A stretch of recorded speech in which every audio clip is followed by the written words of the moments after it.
but that might not be the relevant person. It could be their manager, it could be somebody else who's doing it on behalf of the sponsor, so that can be overridden.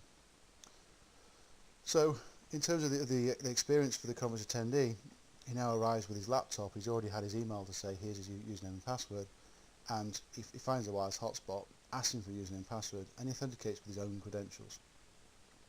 So he's immediately got a good feel, good factor about his experience within the university. Once he provides the credentials, they'll be authenticated against Active Directory, which of course will be right because they were provisioned by the identity management system, and then he's signed in. So very simple example. The conference in my example runs for a week, so on July the 24th it ends, and an event is triggered into the identity management system to disable or deprovision the account, again based on the business rules. We may disable for a month before we delete, but again we just built that with the rules. We also send an email or a text to the conference attendee saying, thank you for being at the conference, your account has now been disabled, any problems, again please contact your sponsor. So we're maintaining that communication with this conference attendee. So looking at that from a practical point of view and actually seeing that within ARMS, if I go into ARMS now and sign in, I have a user called Mike Peters, whose account is Peters22. He's the conference organizer, so he's signing into ARMS. The first thing to notice is that it has a home menu, an affiliates menu, and the ability to log out. You can't do anything else within ARMS. You'll see after we've walked through the example, the use case is that there are actually more menus here, and there's a security model within ARMS that manages and ensures that the right people have access to the right menus. So if I go through now and create a new user, the first thing that I'm asked as an ARMS user is what class of user do I want to create. Now Mike Peters could only create conference attendees, and by creating a conference attendee, the resources that he has access to is Active Directory and wireless. You need one to get the other.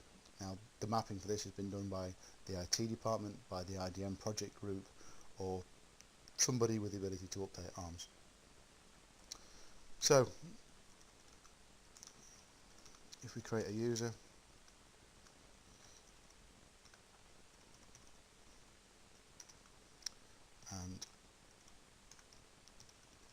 and we have a number of fields here to fill in. You can see that some of them are blue, some of them are grey. The blue ones represent the mandatory fields, and the grey ones are optional, but I'm going to go ahead and fill them all in anyway.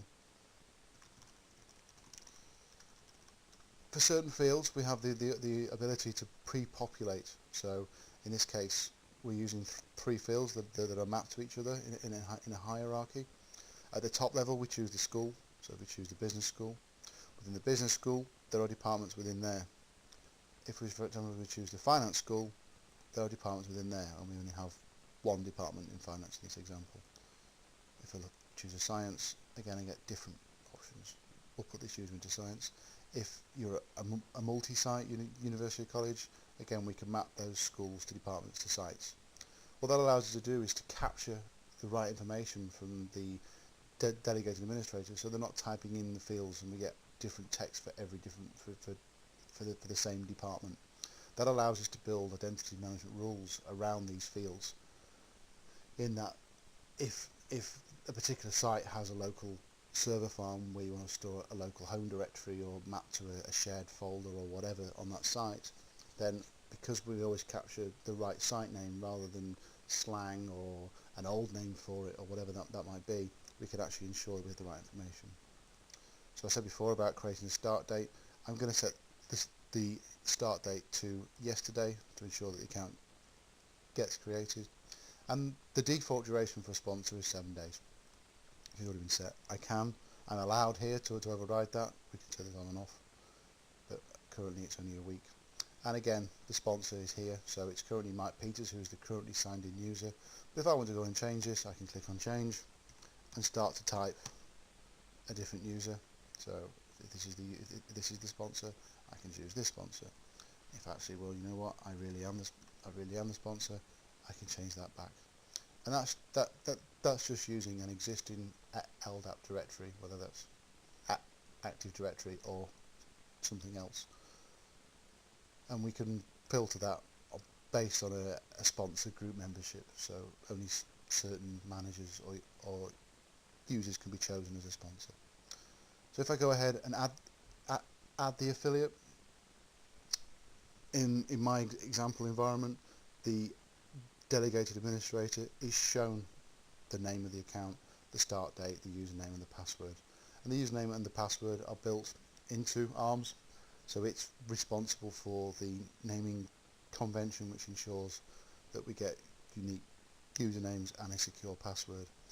The username policy here is actually the first 6 letters of the surname plus a random 3-digit number.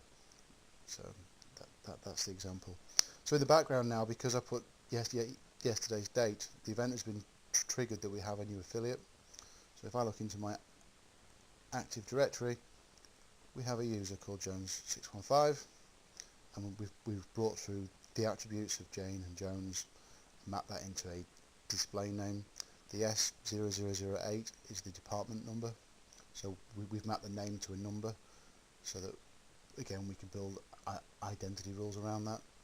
If I look at the group memberships, this user's been added to the wireless access group, so we've mapped both Active Directory and the wireless access.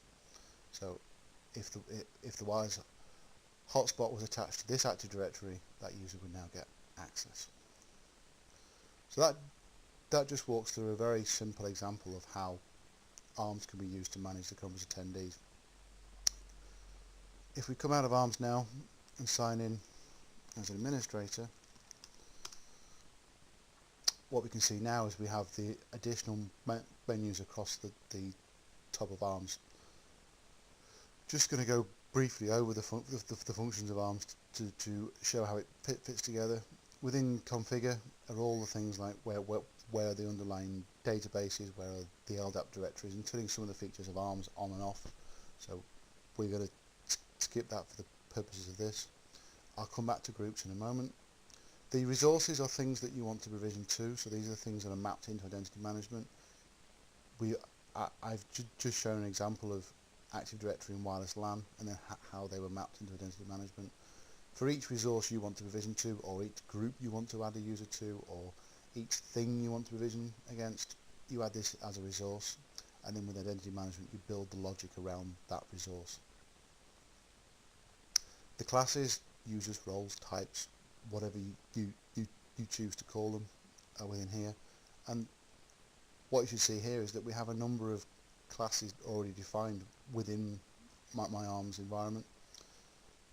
The conference attendee is now showing as being in use, and if I look at the conference attendee, I can start to define how this works. So we have a name, we have a description, usual fields. We could choose whether or not the affiliate is emailed when their account is created. We have the notify email address, so every time an account is created of this class, this email address will receive notification that a user was created in this class. So an example of that could be the library walking users, where the head of the library wants to know every time a walking user is created, just for his own information. We could add the library manager's email address in there, so he would always find out about that. Could even be the help desk email, the options there.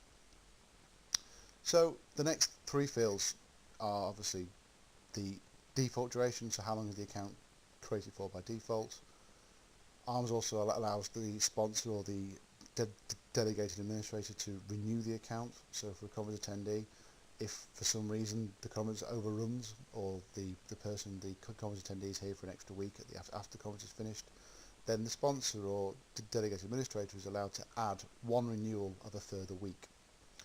Now, where we've seen this being particularly used is around visiting lecturers, in that universities and colleges, particularly around the universities, don't always know when a visiting lecturer has left the university. They're not always notified that that person's left.